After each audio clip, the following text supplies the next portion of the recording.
Hello +1 students. चलिए आज हम एक नया चैप्टर स्टार्ट करेंगे। अब तक आप बहुत कुछ सीख चुके हो। आपको पता है अकाउंटिंग हमारी क्या होती है, पता है ना। Accounting is the art of recording, classifying and summarising. कौन सी चीज़ों को समराइज, रिकॉर्ड और क्लासीफाई करती है? ऐसे ट्रांजैक्शन और इवेंट्स को जो कि मॉनेटरी टर्म्स में होते हैं, उन्हें वो ये सब काम करती है। एक आपको शुरू में फर्स्ट चैप्टर में ही मैंने बताया था कि व्हाट इज अकाउंटिंग साइकिल। याद है कुछ आपको? एक साइकिल सा बना हुआ था, कुछ ध्यान हो आपको तो। ऐसे एक के बाद एक चीज जा रही थी। पहले हमारी क्या थी? ट्रांजैक्शंस थी, उसमें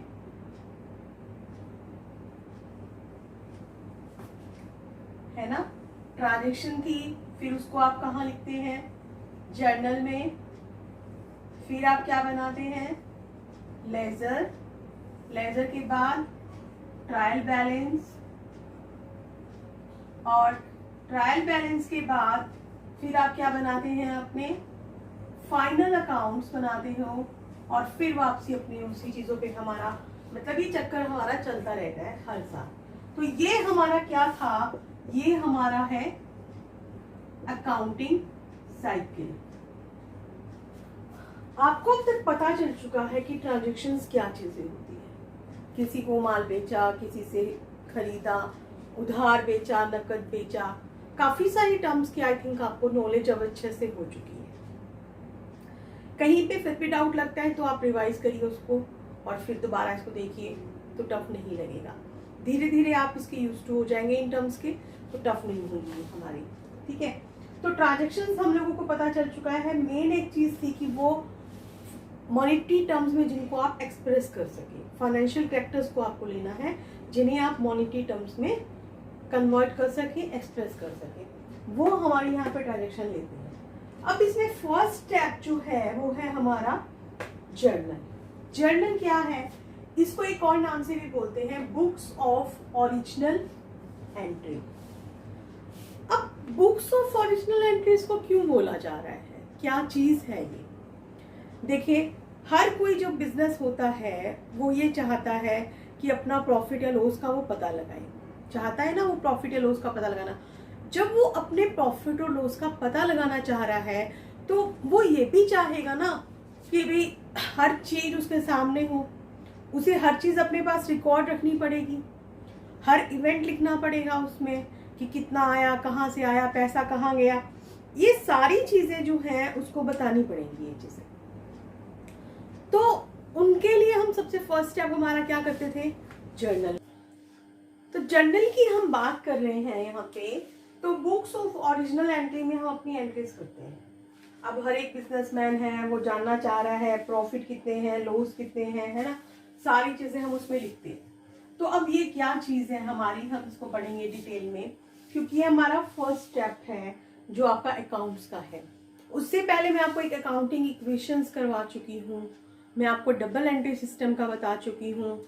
अभी हमने पीछे डबल एंट्री सिस्टम किया था, उसमें रूल्स रेगुलेशंस किए थे जो कि किसके लिए थे, वो जर्नल पे भी अप्लाई होंगे, क्योंकि जितने भी हम अकाउंट्स मेंटेन करेंगे वो डबल एंट्री सिस्टम के रूल्स वगैरह सब जगह उसमें अप्लाई होंगे। हम उन्हीं के ऊपर चलते हैं यहाँ पे।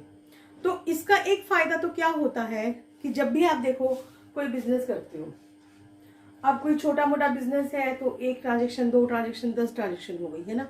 लेकिन जब कोई बहुत बड़ा बिजनेस होता है, अब अगर वो मान लीजिए कि क्या कर रहा है, एक दिन में 100 लोगों से वो डीलिंग कर रहा है, आपको एक बार तो याद रह जाएगा, सारे लोग उसे नकद में भी नहीं माल खरीदेंगे या बेचेंगे, है ना, कुछ उधार में भी होंगे, कुछ को आपको भी देना है पैसा, तो बहुत सारी ऐसी चीजें होंगी। आप उस बात को कब तक याद रखोगे? आप उस बात को 5 दिन याद रख लोगे, 7 दिन रख लोगे, लेकिन आपके साथ अब अगर आपका बिजनेस बड़ा है तो दूसरे दिन भी आपकी कितनी ट्रांजेक्शन हो गई? 80। तीसरे दिन आपकी हो गई 150 ट्रांजेक्शन। चौथे दिन आपकी हो गई फिर से 90 ट्रांजेक्शन। तो मतलब कम ज्यादा चलती जा रही है।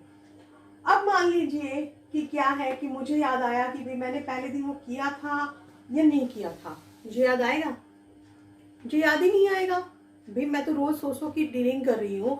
मैं अब तक ये देखो कि 100, 180 है ना, अप्रोक्सीमेट मैं 400 लोगों से मिल चुकी हूँ, 400 लोगों से मैं ट्रांजेक्शन कर चुकी हूँ। हो सकता है उसमें कुछ से मैं बार बार भी कर चुकी होंगी, और हो सकता है कुछ लोग मेरे लिए नए भी होंगे। तो मेरी कोई भी चीज़ वहाँ पे मिस भी हो सकती है ना, कोई ट्रांजेक्शन मेरी मिस भी हो सकती है, तो मुझे तो अपने प्रॉफिट से ही पता ही नहीं चलेंगे। तो फिर पहली चीज़ हमारी क्या है कि हमें याद ना रखना पड़े, हम इसलिए करते हैं। तो इसलिए हमारा ये जो है ना क्रोनोलॉजिकल ऑर्डर में ये बनता है। क्रोनोलॉजिकल ऑर्डर क्या कहता है, जैसे हम चलते हैं, अब हमारा मान लीजिए कि फाइनेंशियल ईयर हमारा कब स्टार्ट होता है, कोई भी फाइनेंशियल ईयर हमारा कब स्टार्ट हो रहा है, फाइनेंशियल ईयर को हम शॉर्ट फॉर्म में बोलते हैं FWY2, ठीक है।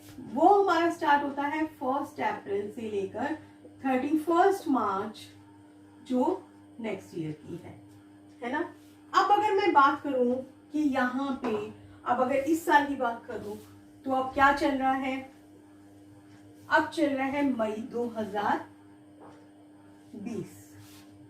तो मेरा फाइनेंशियल ईयर कहां से कहां तक होगा, अगर मैं इस करंट ईयर की बात करूं तो मेरा फाइनेंशियल ईयर होगा 1 अप्रैल 2020 से लेकर 31 मार्च 2021 तक। ये एक पीरियड होगा 12 मंथ्स का, ठीक है। तो फिर अब मुझे क्या करना है, जब मैं उसमें एंट्री करूंगी, बुक्स ऑफ ओरिजिनल एंट्री में मैं एंट्री करूंगी, तो मैं वहां पे क्या लिखूंगी, मैं अपना ईयर लिखूंगी, मैं अपना मंथ लिखूंगी कि भाई मेरा 1 अप्रैल से है। अब 1 तारीख को जिन जिन लोगों से मेरी ट्रांजेक्शन हुई है वो मैं लिखती चली जाऊंगी। हर बार मैं 1 तारीख डालूंगी, मैं अपनी ट्रांजेक्शन लिखती चली जाऊंगी। उसके बाद मान लो 2 को मेरी नहीं हुई, फिर मेरी 3 तारीख को हुई है, मैं 3 को लिखूंगी, 4 को लिखूंगी, 5 को लिखूंगी। तो मतलब मैं इस तरीके से लगातार चलती चली जाऊंगी। तो ये क्या है, क्रोनोलॉजिकल ऑर्डर होता है कि जिसमें हम डेट वाइज उस चीज को हम आराम से मेंशन करते हैं। समझ आई बात। तो यहाँ पे अब क्या है कि हम एक ही जगह, जैसे ही कोई ट्रांजेक्शन हुई, हमें याद भूले नहीं, हमने कहाँ लिख ली, उसे जर्नल में लिया। लेकिन अब क्या चक्कर होता है कि जब बहुत बड़ा बिजनेस होता है ना, तो उसमें तो हजारों एंट्रीज होती हैं। अब हमें कोई चीज़ ढूंढनी करनी है, तो हम क्या उनमें कैसे ढूंढेंगे, हम दिक्कत हो जाएगी बहुत ज़्यादा, पता भी नहीं चलेगा ना पता। तो हम क्या करते हैं, हम जर्नल में ही उसके कुछ सब पार्ट्स बना लेते हैं। वो सब पार्ट्स हमारे क्या क्या हैं, उस टाइप की हम एंट्रीज अपनी अलग अलग करते चले जाते हैं। जैसे हम इसमें क्या बना लेंगे, कैश बुक, कैश की ट्रांजेक्शन जो होंगी वो हम कैश में कर लेंगे। दूसरी हम क्या बना लेंगे, परचेज बुक, क्योंकि माल तो खरीदेंगे ना, माल खरीदेंगे तो माल बेचेंगे भी सही, तो एक हमारी क्या बन गई, सेल्स बुक। अब परचेज है तो सारा माल जो खरीदा, कई बार हमें कुछ माल वापस भी करना पड़ जाता है, डिफेक्टेड भी हो सकता है वो माल, है ना।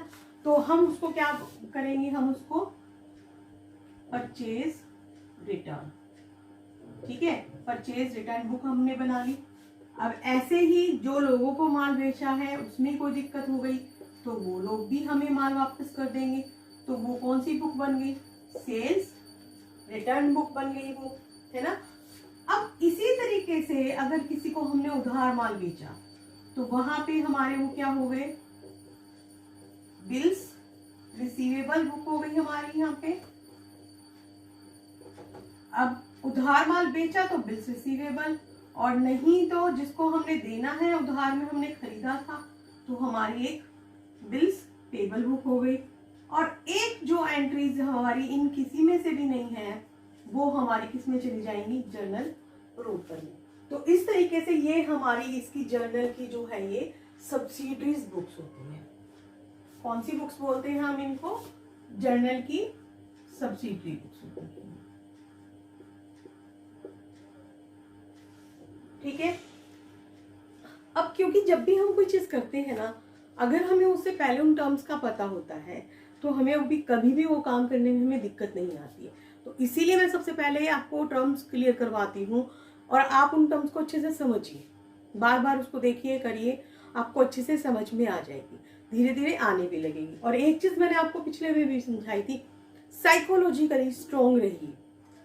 आपको लगना चाहिए इंटरेस्ट से, आपको अच्छा लगे कि हाँ बड़ा मजा आ रहा है इसमें, तो है ना। कई बार एक बार नहीं भी समझ में आई तो क्या हो गया, हम फिर भी जब हमारे को अच्छी लगेगी, अंदर से हमारे अंदर वो चीजें आ जाएंगी, तो हम उसको धीरे धीरे समझने भी लग जाएंगे।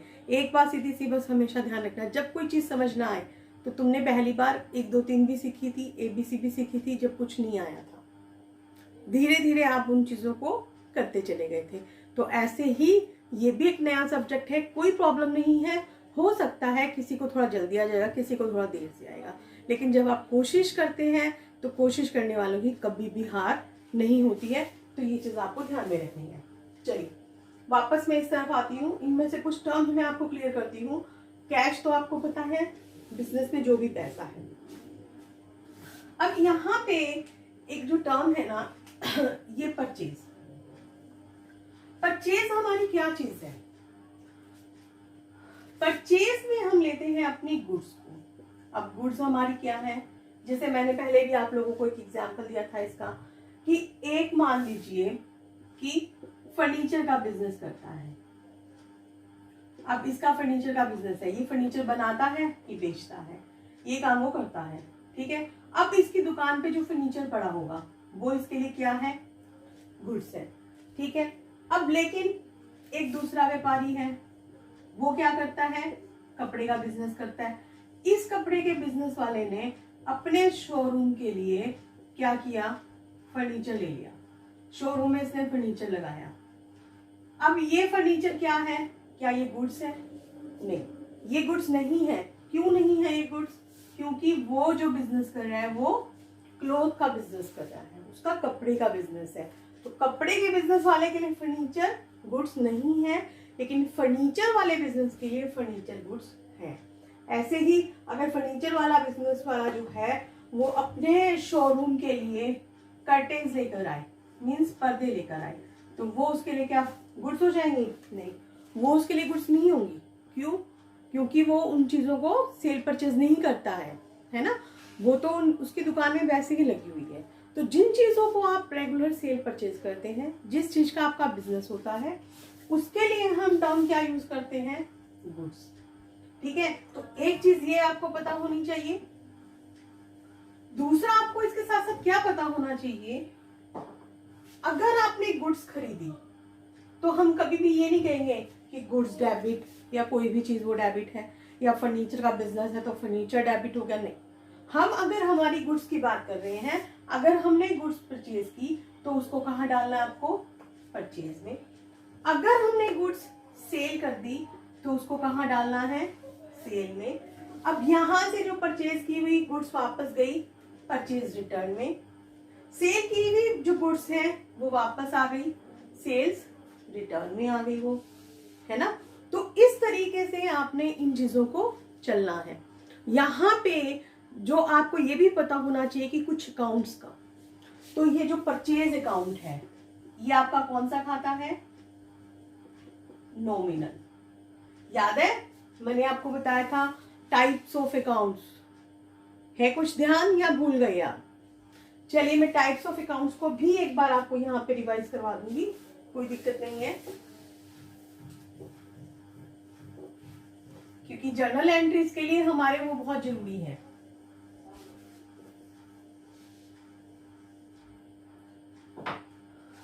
उन पे हम मोटी मोटी बात करेंगे कि जो हमारे टाइप्स ऑफ अकाउंट्स हैं,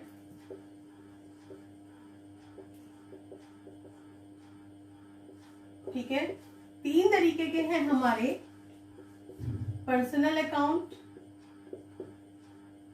real account and nominal account, है ना। तो पर्सनल अकाउंट का रूल हमारा क्या कहता है? Debit the receiver and credit the giver. ये एक व्यक्तिगत खाता है। रियल क्या कहता है? Debit what comes in and credit what goes out. जो बाहर चला गया उसको क्रेडिट कर दो, काम खत्म करो उसका। नॉमिनल क्या कहता है? Debit all expenses and losses and credit all incomes and gains. सिर्फ इतना कहता है। तो अब मैं बात कर रही थी जो परचेज अकाउंट है वो आपका कौन सा है, ये आपका नॉमिनल अकाउंट होता है, क्योंकि हम परचेज में माल खरीदते हैं तो एक किस्म से हमारा ये खर्चा हो जाता है, तो इसलिए आप इसको हमेशा क्या करते हो, डेबिट करते हो। ठीक है, ये हम नॉमिनल मानते हैं इसको और हमारा एक्सपेंसेस मान के हम इसको क्या कर देते हैं, डेबिट कर देते हैं। अब परचेज डेबिट है तो परचेज रिटर्न क्या हो जाएगा भाई, परचेज रिटर्न हमारा क्या हो जाएगा, क्रेडिट।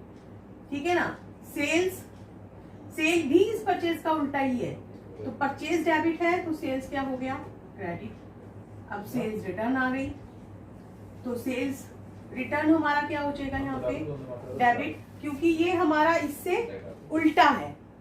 ठीक है, तो ये इससे उल्टा होने के कारण हमारे क्या चीजें हैं, नॉमिनल अकाउंट है, क्योंकि परचेज में हम अपना पैसा दे रहे हैं तो ये हमारा डेबिट है। सेल्स हमारी इनकम के तौर पे माना जाता है तो इसलिए हमेशा ये क्रेडिट होता है, और सेल्स रिटर्न क्योंकि उसका रिवर्स है तो वो हमारा क्या हो जाएगा, डेबिट हो जाएगा। तो इस तरीके से हमें कुछ चीजों का पता होना चाहिए। तो चलिए अब मैं आपको बताने जा रही हूँ जर्नल का फॉर्मेट, कि जर्नल आप बनाओगे कैसे, क्योंकि फॉर्मेट के साथ ही आपको उसमें मार्क्स मिलते हैं, अदरवाइज आपके मार्क्स कट हो जाते हैं। ठीक है ना, तो वो आपको यहाँ पे ध्यान देना पड़ता है। तो अब हम कर रहे हैं जर्नल का फॉर्मेट। सबसे पहले आपको लिखना है जिसका भी जर्नल है XY का, तो आप सबसे पहले लिखिए ऊपर journal of XYZ limited. XYZ limited है या X का है, जिसका भी है उसको लिख लीजिए, कोई प्रॉब्लम नहीं है। सबसे पहला कॉलम हम यहां बनाएंगे अपना डेट का, पर्टिकुलर्स हमारा यहाँ पे सेकंड कॉलम हो जाएगा। इसमें हम थोड़ा सा अच्छा स्पेस छोड़ेंगे, फिर हम यहाँ पे एक छोटा सा कॉलम बनाएंगे जो हम बनाएंगे LF। अभी हम बात करेंगे इन कॉलम्स की भी कि क्या क्या इनमें क्या क्या चीजें आएंगी। ठीक है, तो यहाँ पे आपके दो अमाउंट के कॉलम बनेंगे, एक में हम डेबिट का डालेंगे और दूसरे में हम क्या डालेंगे, क्रेडिट का। कभी भी कोई जर्नल एंट्री आप करोगे तो आप ऐसे ही फॉर्मेट बनाकर करोगे उस चीज को। ठीक है, तो हम 1 बाय 1 इनको लेकर चलते हैं। डेट मैंने अभी आपको बताया इसकी क्या खासियत थी, क्रोनोलॉजिकल ऑर्डर में। तो सबसे पहले आप यहाँ पे ईयर लिखिए कि जिस ईयर के आप बना रहे हैं, 2020 के बना रहे हो, मान लो अप्रैल का लिख रहे हो। ठीक है, तो आप यहाँ पे डेट्स लिखते चले जाओगे कि 1 में है, 5 में है, 6 में, जैसे जैसे है वो। फिर जब आपका नेक्स्ट मंथ आ जाएगा तो मई डाल दो, फिर ऐसे से डेट डालते चले जाओ। तो इस तरीके से आपका हो जाएगा। पर्टिकुलर्स में आप क्या डालोगे, एंट्री करते हो। डबल एंट्री सिस्टम में आपको क्या चीज बताई गई थी कि एक ट्रांजेक्शन जो है वो 2 अकाउंट्स को अफेक्ट करती है ना। तो उसमें हमने क्या बताया था कि जो भी है एक चीज डेबिट होगी और दूसरी क्या होती है, क्रेडिट। 2 एस्पेक्ट होते हैं उसके, एक डेबिट होगा तो दूसरा क्रेडिट होगा ही होगा। तो यहाँ पे मान लीजिए कि अब मैंने एक एंट्री आपको यहाँ पे बता देती हूँ कि मान लीजिए कि वो एंट्री क्या है आपकी, कि हमने मोहन को जो है ना कैश पे किया था 1 लाख रुपए का। तो यहाँ पे मोहन और कैश 2 अकाउंट अफेक्ट हो रहे हैं। मोहन डेबिट होना था और कैश हमारा क्या होना था, क्रेडिट होना था। अब हम इस एंट्री को कैसे करेंगे, यहाँ पे हम इस एंट्री को करेंगे यहाँ पे मोहन अकाउंट डेबिट। जो चीज हमें डेबिट करनी होती है वो आपको इस कॉर्नर से स्टार्ट करनी है, इस कॉर्नर से स्टार्ट करेंगे। दूसरे कॉर्नर पे, इस लाइन के कॉर्नर पे क्या लिखोगे, DR, मीन्स ये चीज डेबिट हो गई है। 2, जो चीज आप क्रेडिट कर रहे हो, कैश को क्रेडिट कर रहे हो, तो वहां क्रेडिट नहीं लिखना होता बल्कि क्या लिखना है, 2 कैश अकाउंट। ठीक है, LF यहाँ पे नहीं लिखोगे। मान लो 1 लाख रुपया है तो डेबिट वाली रकम डेबिट में और क्रेडिट वाली रकम आप कहाँ लिख दोगे, क्रेडिट में। ठीक है, और एक छोटी सी आपको ब्रैकेट में नरेशन देनी होगी। क्या दोगे आप? कैश पेड टू मोहन, ठीक है। ये आपकी एक एंट्री बन गई एक डेट की। अब आप इस लाइन को सिर्फ और सिर्फ पर्टिकुलर्स तक बंद करोगे, अमाउंट में नहीं करना, इसमें नहीं करना। अब ये एलएफ क्या बला है भाई? एलएफ है हमारा लेजर फोल। लेजर ध्यान है, लेजर में आप क्या करते थे? जर्नल के बाद हम लेजर बनाते हैं कि जो एक जैसी ट्रांजैक्शन है ना, उनको हम एक ही जगह इकट्ठा कर लेते हैं। जैसे मोहन की जितनी ट्रांजैक्शन होंगी उनको एक जगह लिख लिया, कैश की जितनी ट्रांजैक्शन होगी उनको एक जगह लिख लिया, है ना। तो वो हमारा लेजर हो गया। अब लेजर में जिस पेज पे हमारी एंट्री गई, हमें कहाँ से याद आएगा कि कितने सारे पेजेस होंगे? तो लेजर के जिस पेज पर ये एंट्री होगी वो हम यहाँ पे डाल देंगे। मान लो कि 10वें पेज पर है तो यहाँ हमारा क्या डल गया? 10 डल गया। और नहीं है तो पेपर में तो आपको ये वैसे ही खाली छोड़ना है, आपको ये लिखना ही नहीं है, ठीक है, कुछ नहीं लिखना इसको। अमाउंट आपने लिख ही दिया। हमेशा जो है वो डेबिट साइड हमेशा किसके इक्वल हो जाएगी? क्रेडिट के इक्वल हो जाएगी। ये आपको हमेशा ध्यान रखना ही रखना है, ठीक है। तो इस तरीके से जो लास्ट में आएगा आपका, फिर वो ग्रैंड टोटल आ जाएगा, वो हम अपना पूरा एक पर्टिकुलर सम करेंगे तो उससे आपको अच्छे से और भी क्लियर हो जाएगा। तो आज के लिए सिर्फ मैं इतना ही करवाऊंगी कि आप इन टर्म्स को समझें, आप इसका फॉर्मेट अच्छे से देखें, उसमें एंट्रीज कैसे करते हैं, अकाउंटिंग रूल्स क्या है, क्योंकि जब ये आपको आता होगा तो जर्नल तो कुछ भी नहीं है, फिर आप बड़े आराम से इजीली उस चीज को बना सकते हैं। तो आज के लिए इतना ही।